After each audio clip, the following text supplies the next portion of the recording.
Joining us this morning is United View presenter Flex and Sky Sports reporter Rob Jones. A very good morning to you both. We're going to start with a race for the top four, Flex. Manchester United in that final Champions League place after yesterday's win at Leeds. They're 4 points clear then of West Ham and Arsenal. But Arsenal have got 3 games in hand. So Flex, unbeaten in 7 league games. Is Ralph Rangnick getting it right?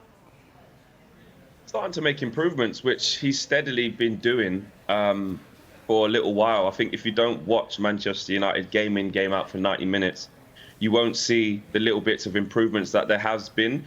Our biggest kind of criticism for Manchester United is the consistency and not being able to play well for long enough in games to see them out.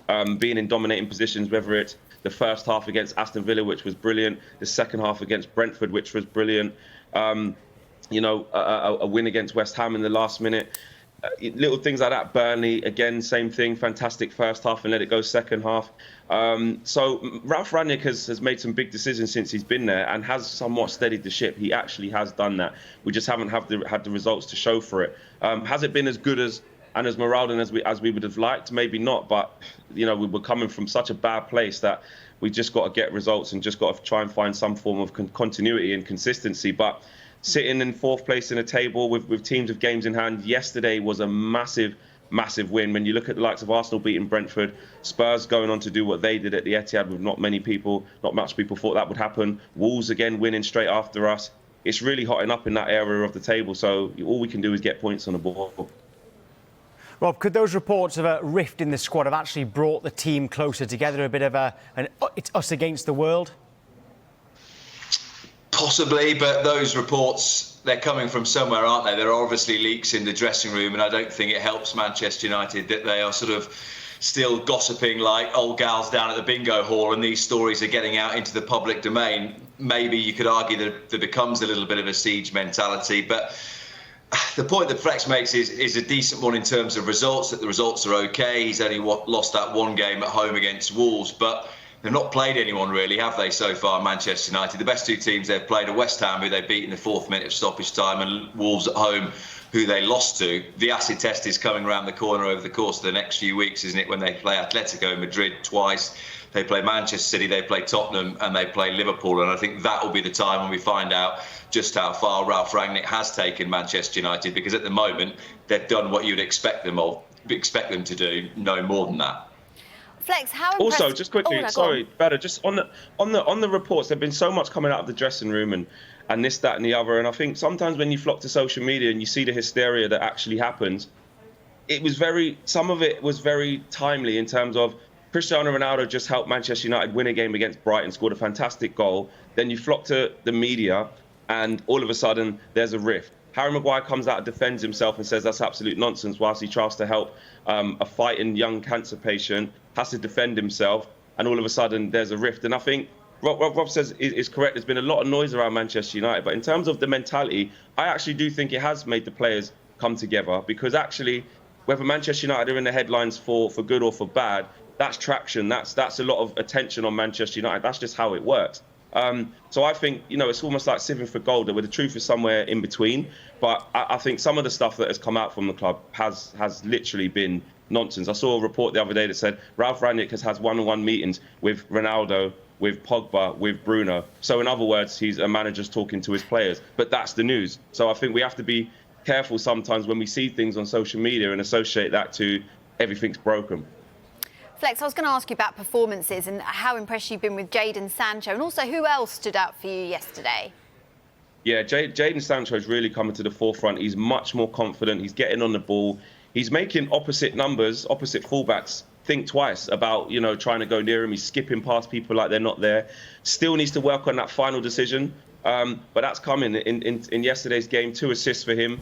Perfectly weighted passes. Might look easy, but you still have to have the composure to slow yourself down in that final third and make the right choice, and the simple choice as well, not always the complicated one. He's doing fantastically well. Paul Pogba, balling out of control right now.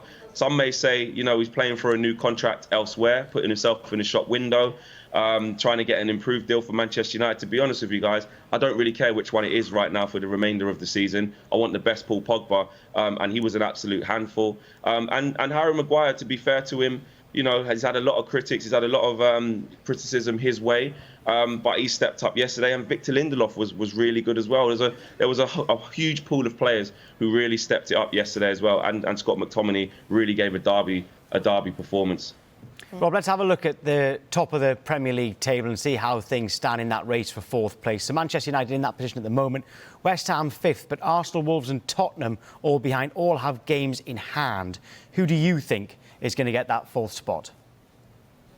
Well, I think that Manchester United have the best players, Tottenham have the best coach. So with that in mind, I'll go for Arsenal to finish fourth. And the reason I would say that is that I see Arsenal a bit as sort of flat track bullies. If you look at the 7 games that they've lost this season, 4 of them have been against the best 3 teams in the league. So twice against City, once against Liverpool, once against Chelsea. And you watch them, they were good against City on New Year's Day, to be fair, but often you watch them against those 3 top teams and you think, yeah, Arsenal are still a way off. But whenever they play the teams below them, they seem to beat them. Whereas we touched on it with Man United a few moments ago, that Flex mentioned the results since Rangnick took over.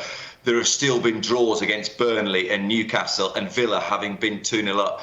Arsenal, when they play those teams in the sort of bottom half of the table, with the exception of a couple of games, Everton, Brentford, way back on the opening day of the season when there were some sort of external circumstances, COVID, and Brentford playing their first Premier League game at home against them. Generally, they are good against the teams that they should beat. And I think that with those games in hand over the course of the rest of the season, if Arsenal just beat the teams beneath them, that should probably be enough to see them through to fourth. I think they're going to come unstuck in the next. I mean, I know they've got to play. Was it Chelsea? They've got to play Liverpool, and you mentioned those games, like you said there, where against the better sides they sometimes come unstuck. They've got Wolves again at home, which will be a big game. I think there'll be a couple of draws in there where they lose a bit of pace, and I'm going to back Man United, of course, to do it. But it is going to be really difficult. You're right. This March is where we find out of the minerals of Man United. It really is. It's a tough one. Obviously, we've got Watford as our next home Premier League game, but any team that's been fighting for their lives in the Premier League, we've actually struggled against this season. So we've got to show something different as well. We've got to go to the Emirates and win. Things like that as well later on in the season. So it's going to be tough, but I'm still going to go with Man United. Do you see enough improvement in them, though, Flex? You talked about what Rangnick's done since he's got there. Do you think that they've got that much better than, look at how outclassed they were against both City and Liverpool earlier in the season? Has he closed the gap enough to make those games competitive? Well, under Ollie, when we were absolutely awful, we've gone to City and won twice in the last couple of years. So in terms of that game, anything can happen. It's a derby game. Shocking against Liverpool earlier on in the season, so have to try and right that wrong and maybe nick a draw or get a positive result of some sort. But to answer your question, like I said earlier, it hasn't been full on. But I think when go into every game and you watch us for 90 minutes, you see stuff in there where we're controlling games for longer periods. The attacking players are getting involved, and actually we've missed a barrage of chances. And I know that you can say, well, you didn't get it done, it's the end of the story. But sometimes it's bigger than that. You have to look at what the manager's doing in terms of us actually making chances for forwards. Ronaldo hadn't had his longest barren spell of his whole career, but it wasn't actually synonymous with Manchester United not creating for him. He just kept missing. Sometimes that happens. So there's a lot to work on, but he has steadied the ship. I think he has. And if the players can play to the level that they're showing for longer periods towards this back end of the season, with Paul Pogba coming back into it, and we can firefight our way, I don't see why there's a way that we can't get fourth. But you're right, we have to show some minerals against the big sides, though. That's the only big difference that we have to show that we wasn't doing earlier in the season.